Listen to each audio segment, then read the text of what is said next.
Dear students அனைவருக்கும் வணக்கம். நம்மளுடைய சேனலில் வீடியோஸ் அப்டேட் பண்ணி ரொம்ப நாள் ஆச்சு. போலீஸ் எக்ஸாம், எஸ்ஐ எக்ஸாம் வரைக்கும் நம்ம வீடியோஸ் கொடுத்துட்டு இருந்தோம். அதன் பிறகு கொடுக்க முடியல.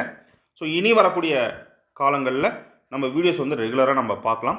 2026ஆம் ஆண்டு police examination, SI examination, SI technical SI இந்த மாதிரி நிறைய வேக்கன்சிஸ் வரப்போகுது ஆஃப்டர் எலெக்ஷன். சரிங்களா?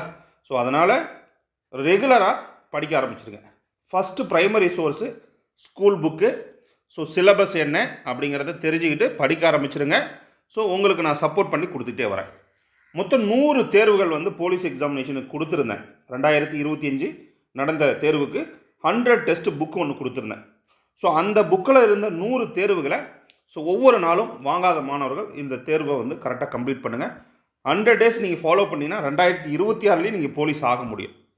35,000 நான் கட்டி 25,000 கட்டி என்னால் பாஸ் பண்ண முடியலைங்கிற மாணவர்கள் கூட ஜஸ்ட் 350 ருபீஸ் கொடுத்து இந்த புக்கை வாங்கி ப்ராக்டிஸ் பண்ணவங்க நிறைய பேர் சக்ஸஸ் பண்ணியிருக்காங்க.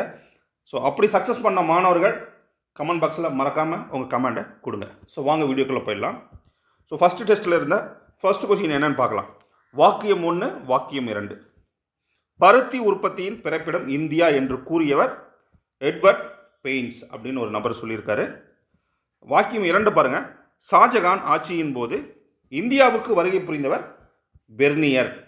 இதில் எந்த வாக்கியம் சரி அப்படின்னு பார்த்தோம்னா ஆப்ஷன் 2மே சரிதான். ஓகேங்களா? So next question. வாக்கியம் 1 என்னென்னா, நீல் தர்பன் இண்டிகோவின் கண்ணாடி என்ற நாடகத்தை எழுதியவர் தீனபந்து மித்ரா. வாக்கியம் 2, மின்காந்த தூண்டலை கண்டறிந்தவர் மைக்கேல் பாரடி. இதில் எது சரி அப்படின்னு பார்த்தோம்னா ஆப்ஷன் சி, வாக்கியம் 1 மற்றும் 2ம் சரிதான். கொஷின் நம்பர் 3 பாருங்கள். கவனமாக படித்து ஆன்சர் பண்ணணும். கண்டிப்பாக வரக்கூடிய தேர்வில் இந்த கேள்வி கேட்கறதுக்கான வாய்ப்புகள் இருக்குது. ஃபஸ்ட்டு ஆப்ஷன் பாருங்கள். பிளாசி போர் விளைவு பற்றி தவறானது. கொஷின் நல்லா அண்டர்ஸ்டாண்ட் பண்ணிக்கணும். தவறானது எதுன்னு கேட்டிருக்காங்க. ஃபஸ்ட்டு பாயிண்ட் பாருங்கள். 1757ஆம் ஆண்டு வங்காளம், பீகார், ஒரிசா பகுதிகளை ஆங்கிலேயர்கள் தடையில்லா வணிக உரிமையை பெற்றனர் என்பது தவறா சரியா அப்படிங்கிறது பார்ப்போம் கடைசியாக. கொஷின் ஆப்ஷன் பி பாருங்கள். வங்காளத்தில் 24 பர்கானா என்னும் பகுதியினை ஆங்கிலேயர்கள் பெற்றனர். ஆப்ஷன் சி பாருங்கள். பிளாசி போருக்கு பின் வங்காளத்தின் அரியணை ஏறியவர் மீர் ஜாபர். அதாவது அவருடைய காலகட்டத்தையும் கொடுத்துருக்காங்க. ஆப்ஷன் டி பாருங்கள். குஜராத் பகுதியின் மேற்கு சிந்து நதியில் அமைந்துள்ள ஒரு சிறிய பகுதியே பக்ஷார். இதில் எது தவறானது அப்படின்னா ஆப்ஷன் டி தான் தவறானது. அப்போ சரியானது என்னங்கிறத நீங்கள் கமெண்ட் பாக்ஸில் கொடுங்க. நாகப்பட்டினத்தில் பௌத்தத்தை ஆதரித்தவர்கள். நாகப்பட்டினத்தில் பௌத்தத்தை ஆதரித்தவர்கள் யார் அப்படின்னு பார்த்தோம்னா ஆப்ஷன் பி, சோழர்கள் என்பது சரியான ஆன்சர். கொஷின் நம்பர் 5 பாருங்க. மங்கோலியா நாட்டுடைய அரசன் செங்கிஸ்கானின் 13வது தலைமுறை வாரிசு யார்? Option Yunus Khan. Option C என்பது சரியான ஆன்சர். Question number 6. ஆல்ரெடி இது எஸ்ஐ எக்ஸாமில் கேட்ட ஒரு கொஷின். ஸோ நான் வாக்கியமாக உங்களுக்கு செட் பண்ணியிருக்கேன். வாக்கியம் 1 பாருங்கள். 1001ஆம் ஆண்டு ஷாஹி அரசரான ஜெயபாலர் கஜினி முகமது எதிர்த்து போரிட்டு தோல்வி அடைந்தார். அது ஃபஸ்ட்டு வாக்கியம். வாக்கியம் 2 பாருங்கள். 1008ஆம் ஆண்டு ஷாஹி அரசரான ஆனந்தபாலர் கஜினி முகமதை எதிர்த்து போரிட்டு தோல்வி அடைந்தார். வாக்கியம் 3.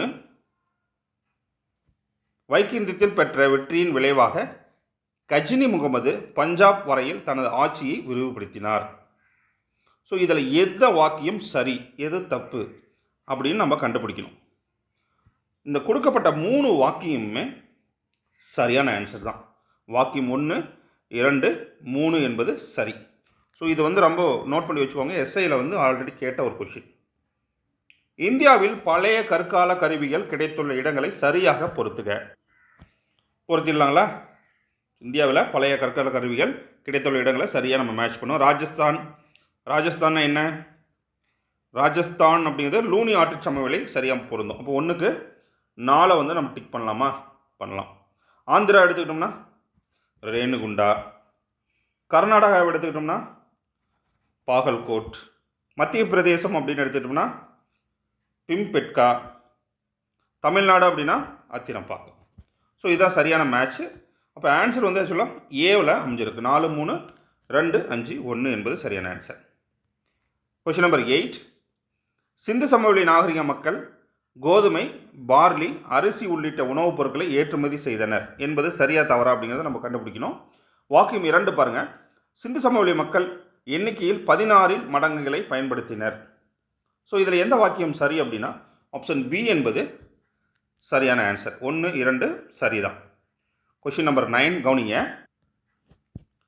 சேர சோழ பாண்டியர்கள், சேரர்களுடைய இடம் எது அப்படின்னு எடுத்துக்கணும். சேரர்கள் வந்து தொண்டி முசிறி அப்படின்னு சொல்லுவாங்க. சோழர்கள் வந்து பூம்புகார் அப்படின்னு சொல்லுவாங்க. பாண்டியர்கள் வந்து கொற்கை. அவங்களோட துறைமுகங்கள் தான் கேட்டிருக்காங்க. சரியாக மேட்ச் பண்ணியாச்சு. ஆப்ஷன் வந்து சியில் இருக்குது. 1, 2, 3. புத்தர் முந்தைய பிறவிகளில் மனிதராகவும் விலங்காகவும் இருந்ததை பற்றி கூறும் நூல் என்ன? அதாவது புத்தர் வந்து முந்தைய பிறவியில் வந்து மனிதராகவும் விலங்காகவும் இருந்ததை பற்றி கூறும் நூல். சரிங்களா? சரியான ஆன்சர் என்ன? ஜாதக கதைகள் அப்படின்னு சொல்லுவாங்க. தமிழ்நாட்டில் 2011 கணக்கெடுப்பின்படி மக்கள் தொகை மிக அதிக அடர்த்தி கொண்ட மாவட்டம் இது. ஸோ இது ரொம்ப முக்கியமான ஒரு கொஷின். ஆன்சர் தான் சரியான ஆன்சர். இந்தியாவில் முதலாக வருமான வரியை அறிமுகப்படுத்தியவர் யார்? சரியான பதில் sir James Wilson. Option A என்பது சரியான ஆன்சர். கொஸ்டின் நம்பர் 13 பாருங்க. தமிழ்நாட்டில் 2011 கணக்கெடுப்பின்படி மக்கள் தொகை அடர்த்தி சதுர கிலோமீட்டருக்கு எவ்வளோ இருந்தது? Option B 555. சரிங்களா? ஸோ இந்த போலீஸ் புக்கில் பார்த்தீங்கன்னா இந்த கொஷின்ஸ் வந்து பார்த்தீங்கன்னா நம்ம 10th லெவல் வரைக்கும் இருக்காது. இது வந்து 11th 12thலையும் சில கொஷின்ஸ்லாம் நான் கவர் பண்ணி கொடுத்துருப்பேன். ஏன்னா முக்கியமான கொஷின்ஸ், ஏன்னா கரண்ட் அஃபேர்ஸில் கேட்கலாம், அந்த ஏரியாவில் வரதுக்கான வாய்ப்புகள் இருக்குது. ஸோ இந்த கொஷின்ஸ் எல்லாமே நீங்கள் ஸ்க்ரீனில் பார்க்கக்கூடிய நான் ஆல்ரெடி சேல்ஸ் பண்ண புத்தகத்திலிருந்து தான் இந்த டெஸ்ட் கொடுத்துட்ருக்கேன். இந்த புக்கு வேணுங்கிறவங்க மறுபடியும் கூட நீங்கள் பர்ச்சேஸ் பண்ணிக்கலாம். ஜஸ்ட் 350 rupees கொடுத்துட்ருக்கேன் போலீஸ் புக்கு. ஸோ இந்த 4500 கொஷின்ஸ், அதாவது பார்த்தீங்கன்னா மொத்தம் 100 டெஸ்ட் அப்படின்னு எடுத்துட்டோம்னா நமக்கு ஒவ்வொரு டெஸ்ட்லையும் 70 கொஷின், மொத்தம் 7000 கொஷின்ஸ் இது இருக்கும். ஸோ 7000 கொஷின்ஸ் வந்து அப்படிங்கிறது உங்களுக்கு பக்கா பூஸ்டப்பாக இருக்கும். போலீஸ் எக்ஸாமில் நான் 5 மார்க்கு 6 மார்க்கு ஃபெயில் ஆகிட்டு இருக்கேன் அப்படிங்கக்கூடிய மாணவர்கள் கூட இது ப்ராக்டிஸ் பண்ணால் சக்ஸஸ் பண்ண முடியும். ஸோ வாங்க அடுத்த கேள்வி நம்ம தொடர்ந்து பார்ப்போம். நாட்டு வருமானத்தை மக்கள் தொகையால் வகுப்பதன் மூலம் கிடைக்கக்கூடியது என்ன? ஆப்ஷன் என்னது? தள வருமானம். Question number 15 மறைநீர். இதுவும் ஆல்ரெடி எஸ்ஐ அண்ட் டிஎன்பிசி எக்ஸாமினேஷனில் நிறையா முறை இந்த கேள்விக்கு கேட்டிருக்காங்க. மறைநீர் என்னென்னா என்ன அப்படின்னு அர்த்தம் அப்படின்னா விவசாயம் அல்லது தொழிற்சாலை உற்பத்தியின் போது நுகரப்படும் நீர். சரிங்களா? இந்த மறைநீர் என்னும் வார்த்தை டோனி ஆலன் என்பவரால் அறிமுகப்படுத்தப்பட்ட ஆண்டு எப்போ அப்படின்னா 1990. Option B. தவறான இணையினை தேர்ந்தெடு. தவறான இணை எது தப்பாக மேட்ச் ஆகிருக்குன்னு கண்டுபிடிக்கணும். நாடு, தேசிய விளையாட்டு. So option America baseball, China வந்து டேபிள் டென்னிஸ், ஸ்பெயின் வந்து எருதுச் சண்டை, இந்தியா வந்து கபடின்னு கொடுத்துருக்கு. இது தவறானது அப்படிங்கிறது உங்களுக்கு கண்டுபிடிச்சிருப்பீங்க. Option D. அப்போ சரியானது என்ன அப்படிங்கிறத மறக்காமல் கமெண்ட் பாக்ஸில் கொடுங்க. பர்மாவானது மியான்மார் என பெயர் மாற்றம் செய்யப்பட்ட ஆண்டு என்ன? சரியான ஆன்சர் ஆப்ஷன் ஏ 1989. குடியரசுத் தலைவர் அவசர நிலையை பிரகடனம் செய்ய பரிந்துரைப்பது யார் அப்படின்னு எந்த அமைப்பு அப்படின்னு எடுத்துக்கிட்டோம்னா சரியான ஆன்சர் அமைச்சரவை. கொஸ்டின் நம்பர் 19 மத்திய அரசின் நிர்வாக அதிகாரம் குடியரசுத் தலைவரிடம் உள்ளது என்று கூறும் அரசியலமைப்பு பிரிவு எது? சரியான ஆன்சர் பிரிவு 53 என்பது சரியான பதில். ஸோ கொஸ்டின் 20 ட்ரை பண்ணுங்க. அரசியலமைப்பின் திறவுகோல். அரசியலமைப்புடைய திறவுகோல் என்று அழைக்கக்கூடியது எது? ஸோ ஆன்சர் வந்து டக்குன்னு ஆன்சர் கொடுங்க. சரியான ஆன்சர் எடுத்துக்கிட்டீங்கன்னா ஆப்ஷன் டி தான் சரியான ஆன்சர், முகவுரை. கொஸ்டின் நம்பர் 21 பாருங்க. ஆன்சர் பண்ணுங்க பார்க்கலாம். விடுதலைக்கு பின் இந்தியா உச்சநீதிமன்றம் தொடங்கப்பட்ட நாள். அதாவது நம்ம விடுதலை வாங்கின பிறகு ஏற்கனவே ஆக்சுவலாக உச்சநீதிமன்றம் உருவாக்கியிருப்பாங்க. நம்ம கான்ஸ்டியூஷனல் படி நம்மளுடைய உச்சநீதிமன்றமாக தொடங்கப்பட்ட ஆண்டு என்ன அப்படிங்கிறத நம்ம பார்க்கணும். சரியான ஆன்சர் ஆப்ஷன் பி, ஜனவரி 28, 1950. கொஷின் நம்பர் 22 சயின்ஸ் கொஷின் பாருங்க. ஒரு கடத்தியில் பாயும் மின்னோட்டத்திற்கும் அதன் முனைகளுக்கிடையே உள்ள மின்னழுத்த வேறுபாட்டிற்கும் உள்ள தொடர்பை கண்டறிந்தவர் யார்? ஆன்சர் பார்த்தலாமா? சர்ஜ் சைமன் ஓம். பயிர் உற்பத்தியை அதிகரிக்க பயன்படும் கதிரியக்க ஐசோட்டோப்பு. பயிர் உற்பத்தியை அதிகரிக்க பயன்படும் கதிரியக்க ஐசோட்டோப் சொல்லலாம். ஆன்சரை பாஸ்பரஸ் அப்படின்னு சொல்லலாம். பாஸ்பரஸ் 32 இது ஒரு கதிரியக்க ஐசோட்டோப்பு. ஓகேங்களா? அடுத்த கொஸ்டின் பாருங்க.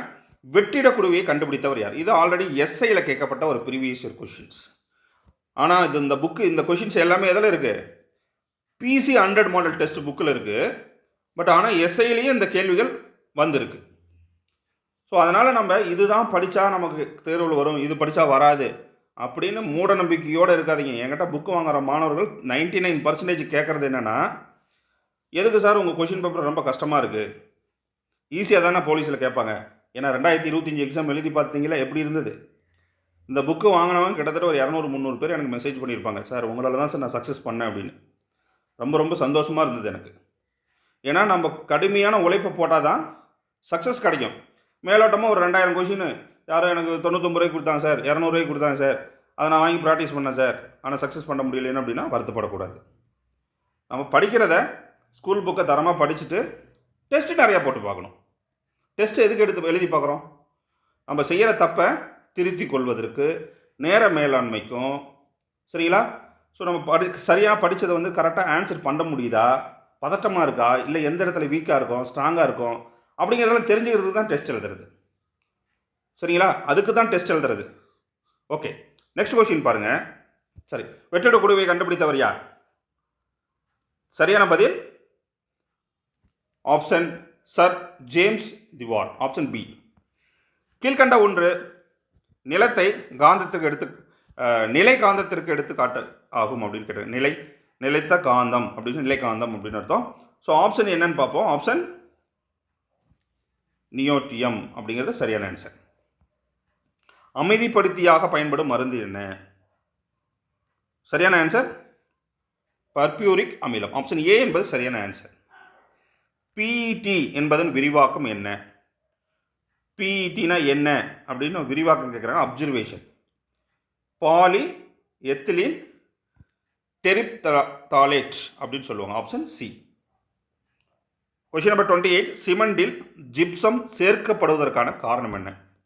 சிமெண்ட்டை ஜிப்சத்தை எதுக்கு சேர்க்கிறாங்க அப்படின்னா, ஆப்ஷன் கெட்டிப்படும் தன்மையை தாமதப்படுத்த. சரிங்களா? அதுக்காக தான் ஜிப்சத்தை சேர்க்கிறாங்க. தேசிய பால் பண்ணை வளர்ச்சி கழகத்தை உருவாக்கியவர் யார்? கண்டிப்பாக உங்களுக்கு தெரிஞ்சிருக்கும். Option B Varghese Kurien. காசநோய் ஒழிப்பு தினம் மார்ச் 24. பிட்யூட்ரி சுரபியின் எடை என்ன? ஆப்ஷன் ஏ 0.5 முதல் 1 கிராம். யூனிவர்சல் ரிசீவர் என அழைக்கப்படும் இரத்த வகை, எல்லாத்துக்கிட்ட இருந்து வாங்கக்கூடிய இரத்த வகை எது? Option D AB. தோலில் எண்ணெய் சுரபி சுரக்கும் பொருள் என்ன? தோலில் எண்ணெய் சுரபி சுரக்கும் பொருள் என்ன? சரியான ஆன்சர். சாதாரண ஒரு பேசிக்கான ஒரு காமன் சென்ஸ் கொஷின். இது படித்து தான் ஆன்சர் பண்ணணும்னு கிடையாது. Option B. உள்நோக்கிய சைலத்திற்கு எடுத்துக்காட்டு. உள்நோக்கிய சைலம் அப்படின்னு எடுத்துட்டோம்னா தண்டு என்பது சரியான ஆன்சர்.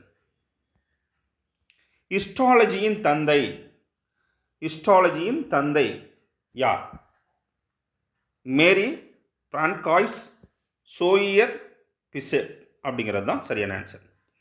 காய்கறி வளர்ப்பு பற்றிய அறிவியல், ஒலரி கல்ச்சர், ஆப்ஷன் சி. தமிழ்நாட்டின் நெசவு தலைநகரம், கரூர்னு அடிச்சிருப்பீங்க. கிழக்கு கடற்கரையில் காணப்படும் எண்ணெய் வயல்களில் சரியானது. ஆப்ஷன் என்னது? கிழக்கு கடற்கரையில் காணப்படக்கூடிய எண்ணெய் வயலில் சரியானது. Option D. 4மே சரிதான். நீங்கள் ஒரு டைமு பார்த்து வச்சுக்கோங்க. ஆரவள்ளி மலைத்தொடரில் மிக உயர்ந்த சிகரம் எது? 100% ஆன்சர் பண்ணியிருப்பீங்க. குர்சிகார். இந்தியாவில் முதலாக மக்கள் தொகை கணக்கெடுப்பு நடத்தப்பட்ட ஆண்டு? நல்லா புரிஞ்சுக்கணும். முதலாக 2 வகையான கேள்விகள் கேட்பாங்க. முறையான மக்கள் தொகை, முதலான மக்கள் தொகை அப்படின்னு 2 வித்தியாசம் இருக்குது. ஃபஸ்ட்டு வந்து 1872 தான். கொஷின் நம்பர் 41 பாருங்கள். வாக்கியம் 1, வாக்கியம் 2 கொடுத்துருக்கேன். பூமியின் மேற்பரப்பில் கிடைமட்டமாக நகரும் வாயு காற்று அப்படின்னு நம்ம சொல்கிறோம். வாக்கியம் 2 பாருங்கள். அரித்தல், கடத்துதல் மற்றும் படிய வைத்தல் காற்றின் முக்கிய செயல்களாகும். காற்றின் இச்செயல் ஏலியன் செயல்பாடு என அழைக்கப்படுகிறது. சரியான ஆன்சர் எது? ஆப்ஷன் 2 தான் சரிதான். கார்போஹைட்ரேட்களை பற்றிய தவறான தகவல். 4 ஆப்ஷன் இருக்குது. 4 ஆப்ஷனில் தவறானது அப்படின்னு பார்த்தீங்கன்னா கால்சியம் அமோனியம் நைட்ரேட்டில் 15 நைட்ரஜன் உள்ளது அப்படிங்கிறது தான் இங்கே தவறான தகவல். மற்றது எல்லாமே யூரியாவில் 47% இருக்கிறது, அமோனியா சல்பேட்டில் 28% நைட்ரஜனு, அமோனியா நைட்ரேட்டில் 35% நைட்ரஜன் இருக்கிறது அப்படிங்கிறதுல உண்மை தான். ஸோ ஃபஸ்ட் பாயிண்ட் மட்டும் தான் தப்பு. ஸோ கொஸ்டின் நம்பர் 43 வாக்கியம் 1 பாருங்கள். வறட்சியை தாங்கி வளரக்கூடிய மர வகை யூக்கலிப்டஸ் அப்படின்னு சொல்லணும்னா தைலங்கள், தலைவலி தைலங்கள்லாம் தயாரிக்கக்கூடியது. வாக்கியம் 2 நிலையான காந்தம் தயாரிக்க பயன்படும் கோபால்ட் எக்கு. நிலையான காந்தம் தயாரிக்க பயன்படுவது கோபால்ட் எக்கு. எது வாக்கியம் சரி அப்படின்னு நம்ம இப்போ ஆன்சர் பண்ண போகிறோம். ஆன்சர் வந்து 2மே சரி தான். ஓகேங்களா? கொஸ்டின் நம்பர் 44 உலகின் மிகப்பெரிய நீர்மின் சக்தி திட்டம் எது? டேம். எந்த அணை அப்படிங்கிறது தான் கொஷின். ஆப்ஷன் 3 கர்ஜஸ் அணை. எங்கே இருக்குது? சைனாவில் இருக்குது. உலகில் நீண்ட இரும்பு பாதை வழித்தடம் எங்கே இருக்குது? ஸோ லாஸ்ட் கொஷின் இது தான். இந்த கொஷினுக்கான ஆன்சரை நீங்கள் கமெண்ட் பாக்ஸில் மறக்காமல் கொடுங்க. ஸோ ரொம்ப எஃபெக்டிவாக நம்ம தொடர்ந்து எத்தனை டெஸ்ட் எழுத போகிறோம்? ஸ்க்ரீனில் நீங்கள் பார்க்கக்கூடிய இந்த 100 மாதிரி தேர்வு புத்தகம் இருக்கக்கூடிய 100 தேர்வையும் நம்ம எழுத போகிறோம். கண்டிப்பாக நம்ம டெஸ்ட் எழுத போகிறது உறுதி தான். இதே போல் தான் நடக்கும். இப்போ இந்த தேர்வு வந்து ஒவ்வொரு நாளும் மேபி உங்களால் பயிற்சி செய்ய முடியாமல் போகலாம். இது புக்காக நீங்கள் வாங்கிக்கிறீங்க அப்படின்னா உங்களுக்கு ரொம்ப யூஸ்ஃபுல்லாக இருக்கும். 350 ருபீஸ் வரும். ஸோ டிஸ்கிரிப்ஷனில் நம்மளுடைய வெப்சைட் கொடுத்துருக்கேன். எஸ்எஸ் பப்ளிகேஷனுடைய ஆன்லைன் புக் ஸ்டோர் கொடுத்துருக்கேன். கிளிக் பண்ணுங்கள். ஜஸ்ட் உங்கள் அட்ரஸை என்ட்ரி பண்ணுங்கள். கேஷ் ஆன் டெலிவரி ஆப்ஷன் கொடுங்க. புக்கு உங்கள் வீட்டுக்கு வந்துடும். புக்கு வாங்கின பிறகு நீங்கள் பைசா கொடுத்தீங்கன்னா போதுமானது. All the best. Good luck.